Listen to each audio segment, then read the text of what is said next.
Welcome to CFRI's Cystic Fibrosis Community Voices, a video podcast series created by and for the cystic fibrosis community. I'm Daniel DeFabio, and I co-created and co-direct Disorder, the Rare Disease Film Festival. I have a son, Lucas, who has Menkes disease, and that diagnosis changed our world and changed a lot of what we did. And one of those things for me was to write about it, blog about it, try to get the story out there, try to increase some awareness of Menkes disease, which is also called kinky hair syndrome. And then at one point I thought, I have filmmaking skills. Why don't I make a film about Menkes disease? And that was called Menkes Disease, Finding Help and Hope. And the hope part is important, of course, not just hope for a cure, which we all in our disease communities want. But I knew people that were searching out on Google Menkes disease and getting that dire bad news from WebMD or from the NIH or whoever it was. There's not any real good news about that diagnosis. But I thought if part of the search results were a film that showed my family's life with Lucas and what that was like, you get a piece of the picture that's been missing, which is until the horrible, bitter end, what happens? How is your life going to unfold? And every case is different, so I can't predict anyone else's. But I did include 3 families with Menkes disease so that you could see what we had in common, what was unique, and that you might only have 8 or 10 years with this child, but that's not exactly the same thing as not having any good times, any good moments, any joys. And it's really hard on diagnosis day to think that way. So that was the purpose of making that film. I think a lot of people in our disease community, when they saw the film, were glad to have it as a advocacy tool, sometimes it's very difficult to explain even to your close friends and family what you're going through. And even if they want to listen or they're ready to listen, you might not have the emotional wherewithal at that particular moment to get into it. And I think it was very convenient for members of the Menkes families to say, hey, when you have a chance, watch this video. Here's a film.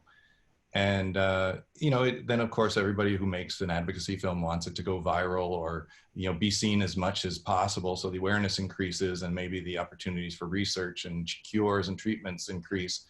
We had some success on that level. You get excited, you hear, 13,000 people watched the film and that's great. But, it would be better if it was 130,000. And so I had the film out there in some film festivals, and then I realized maybe medical conferences were a better avenue because the audience is the right kind of people, right? It's the patient advocates, it's the researchers, it's industry. Those are the people you want to see it. So I did that for a little bit, and then it started to feel like I was exhausting the possibilities of where you could have a film like this play. And, there are a few film festivals that are centered on health or science issues, but nobody was focused on rare disease. And that was a little bit of a aha. So maybe if there isn't one, and I want there to be one, we should create one. And I was lucky to have met Bo Bigelow at a Global Genes conference, and he was thinking about making a film on his daughter's condition. So I called him up and said, could we do a film festival that's all about rare diseases? And he was a little reluctant, but he came around, and we thought that the mission should be to take the best aspects of what a film festival does, meaning it's pretty inexpensive to go, the general public will go, and then take what's best about a medical conference, whereas that audience is the very focused, dedicated audience that cares about science and cures and diseases and drugs. And how do you combine those two? And what we ended up with is this idea that maybe we could not just curate the films, but curate the audience. So we've been very deliberate in trying to get the right people in the room.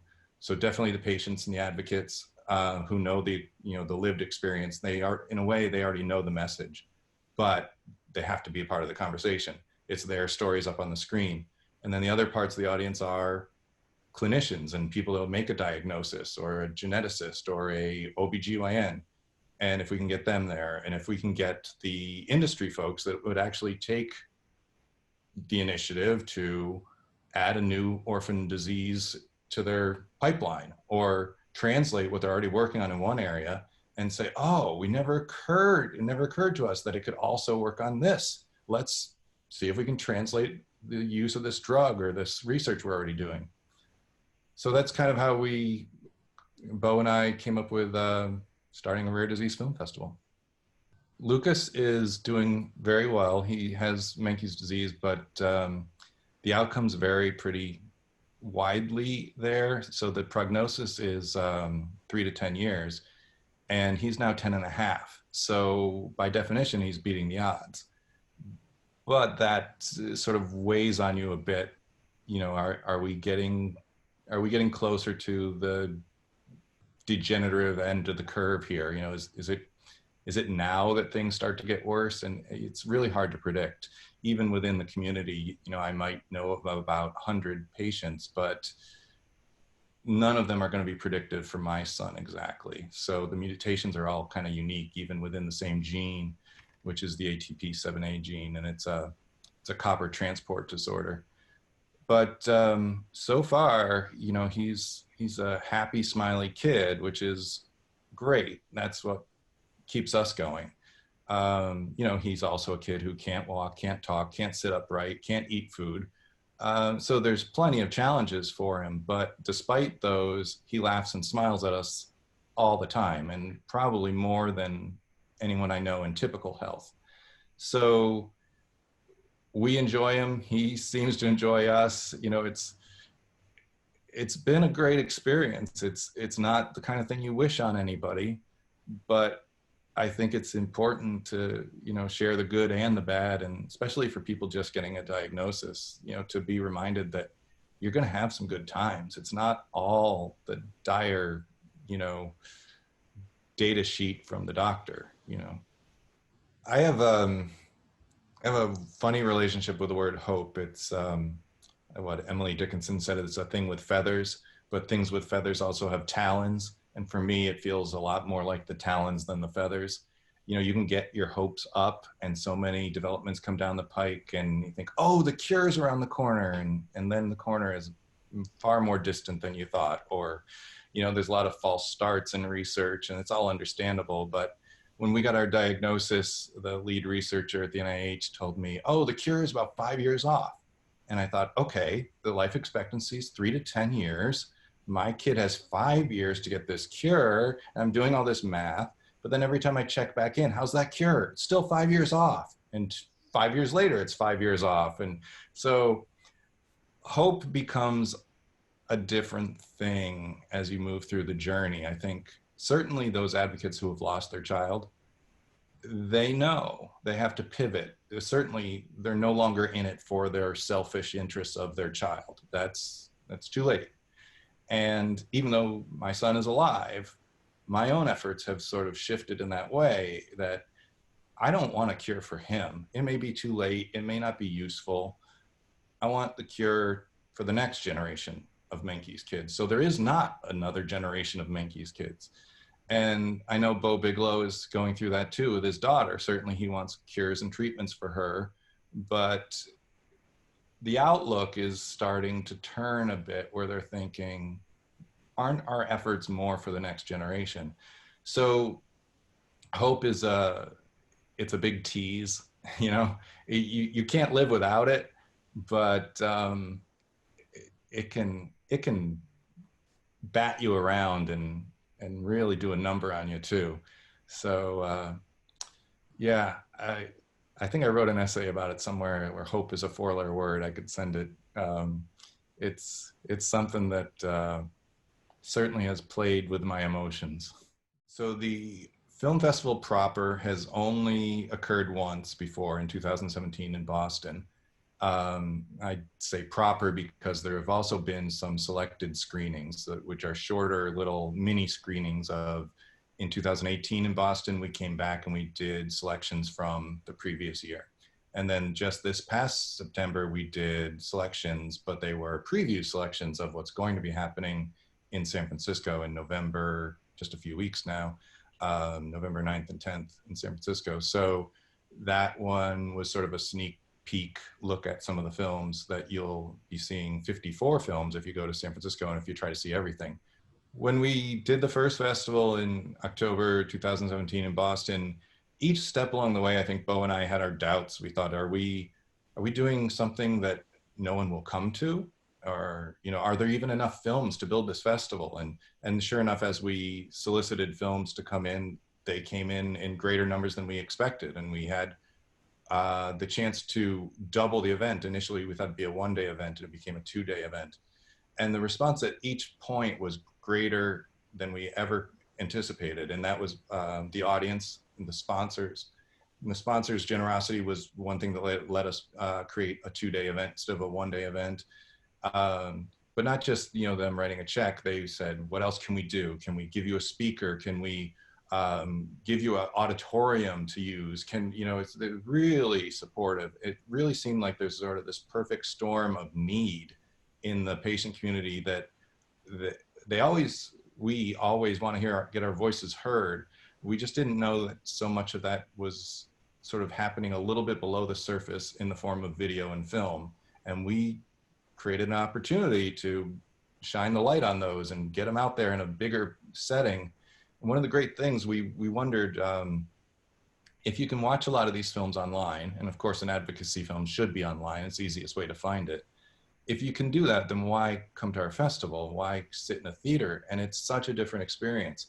You won't multitask in the theater. You won't be distracted. You won't skip the beginning, watch the middle, and then skip to the end. They've dedicated their time for however many minutes this film is. A lot of our films are very short. And they'll get the full experience. They'll get the full impacts that the filmmaker intended, where music builds a mood to a certain point for a certain reason.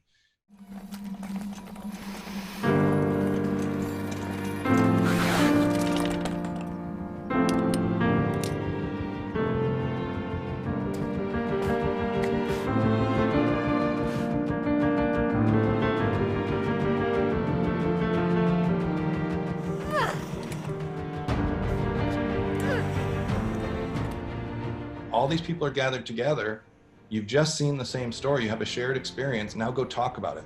Get out in the lobby and meet some people you didn't know before, but now you've got a common point to start a conversation.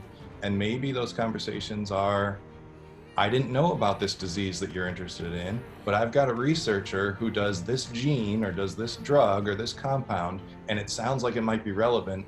Let me get the two of you together. Or, hey, that guy over there is somebody you should meet. Come over here. So just the experience of communal viewing, sharing a story with real people together, as opposed to all of us at home on our devices, I think is a pretty powerful situation that can move a lot of our different efforts forward. Normally stated, there are about 7,000 rare diseases. And they're rare, but collectively they're not so rare. That works out to be about 30 million Americans, or 1 in 10 Americans. And when we started a festival like this that seems so niche, at first it seemed maybe too narrow a focus. But if you have an Italian American festival or a Chinese American festival for film, nobody thinks anything of that smaller subset community. Yet our community doesn't think of itself as 30 million strong, and it should. We work best when we work together. There's the well-worn slogan, alone we're rare, together we're strong. And all those groups that are umbrella organizations, NORD and Global Genes, they exist for that reason. And that's what we're doing at the festival too, is you bring the disparate, very small communities, whether they're ultra rare diseases or something bigger like cystic fibrosis or Duchenne's or Batten, and all those communities can find a shared interest in addition to their very unique, precise needs. And we can maybe be that rising tide that lifts all boats. Eventually I think industry will get around to all 7,000 diseases, but we got to make sure they know about all 7,000 diseases too.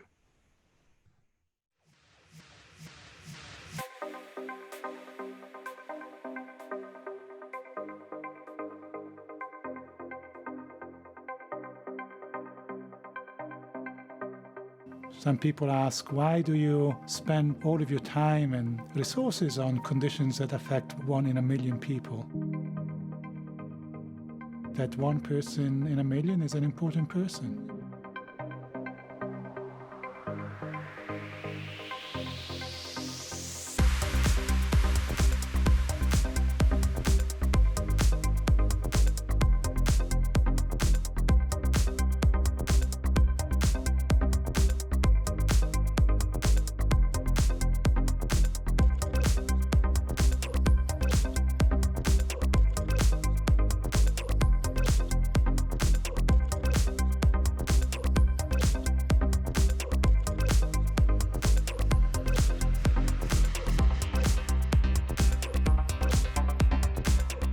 This is a fatal disease. There needs to be a sense of urgency within the community, within the researchers, for treatment to be found.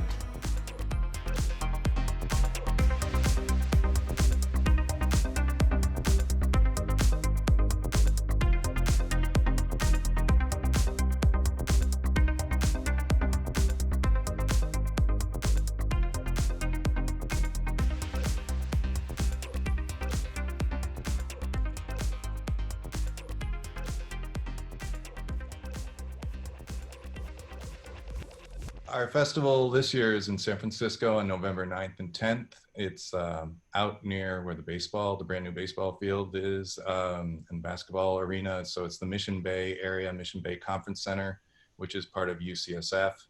UCSF has been, a leader in rare disease themselves. So it's great to be so closely located to them. And the facility is rather new, so it's all ADA compliant. We're on the second floor, but there's elevators. And so it's a great location. We have 3 venues that are all side by side, so you're never far from where you need to be. We're gonna show over 50 films and have over a dozen speakers. And the films, some people are surprised they're not all documentaries. Most of them are. But we have some narrative stories, some animated, some comedy even. And we also have a speaker who's a rare disease comedian. So some unexpected things on the agenda, I guess. And a lot of people ask, if I can't make it to San Francisco, can I see these films? What we have on our website now are some of the 2017 films. For the ones that are available to watch online, we provide that link and you can just click and watch. And we'll soon be adding some of the 2019 films in the same way. Not all of them are available online. We try to indicate that if maybe it's only a trailer that you can watch online, we'll include that. So we're making as much of it available in as many ways possible, but we definitely prefer to see you in person if it's at all convenient. I hope that people that come to the festival, I think most of them come for a specific disease that interests them. If I were going, it'd be for Menkes disease. And the way we try to structure things is you can't avoid getting some information on some other disease too. And I hope that new information that wasn't on your radar sparks a thought of, I need to tell this person about that, or I need to introduce the guy that was worried about Fabry to the guy that was interested in Batten, because I've seen this connection that I don't know if they thought of. So that's the whole thing. It's cross-pollinating. It's getting conversations going that might not otherwise happen. It's getting people that maybe have only been in their silo. And it's to everyone's credit and advocacy. The harder you work for your disease, bravo. But I do want people to maybe take a step back every once in a while and think, what are the other disease communities doing? And is there a chance to help each other? And maybe that doesn't happen as much as it could. And it's not just the advocates, it's industry too. If they're a little bit tunnel vision on their working for the cure for XYZ, does it ever occur to them what's happening with disease ABC? So maybe we can make some of that happen. So one thing that's great is if anybody who comes, that's great. If you come see one slate of films, that's fantastic. But we hope that we've designed it in a way that you should see more than one slate of films, or at least come well in advance of the slate and stay well after the slate so you can do other things, because that's where the conversations happen. That's where the connections happen. So if you just roll in and out like you would for a major Hollywood movie, you're going to miss that. And we're not going to get that collaboration from the audience that we need so much of. And we do have speakers, and people may not realize we're trying to be a little clear on the fact that if you buy any slate of films, you can go to all the speakers all day long. So you don't have to decide which speakers you want to see. You can just hang out and see them. And we really want to make sure people, even if they're only coming for one slate of films, they don't think of it as 1 hour of their time. Maybe it's 3 or 4 or more hours of their time. And it's all day long. It's noon to 9 on Saturday and noon to 9 on Sunday. So if you can handle all of it, we want you there for all of it. The best place for tickets is our website, rarediseasefilmfestival.com. And if you want to be really precise, you can certainly get there from the main page, but rarediseasefilmfestival.com/attend2019 is the exact best place to go. And we're on Facebook, we're on Instagram, we're on LinkedIn. So you can find us on all of those too. Of course, they should come to our film festival. And why is different for everybody, but for researchers, I think a lot of times they find that this validates what they're doing. This reminds them of, most of them, almost all of them, got into this business to save lives. And now they see on a big screen some of the lives they might save, or very similar people to the lives they would save. And a number of them come up to us afterwards and say, thank you for that. We needed that, or that reminded me of why I started my career. And some people are lost in the lab, and they forget about the real faces. And this is an experience like that for them. We actually have at least 3 films that very explicitly say to researchers, thank you for what you're doing, and this is who you're doing it for. And then for the patients, of course, and the advocates and the families, even if they feel like they've gotten their story out there as much as possible, this is a little different context. The shared audience experience is powerful. And then to be out in the lobby talking to those same people and have somebody say, I saw your story, I thought I knew your story before, but now I see it in a different way. It's really even Bo and I, who have watched these movies sometimes 6, 7, or 8 times, when we watch them again at the festival, we're still moved, we're still overcome, we're still shaken by some of these very confessional stories, these, opening of your most private world. It's, we say you may never be more moved at the movies. And I'll stand by that one. I don't think any other film festival can beat us on that one.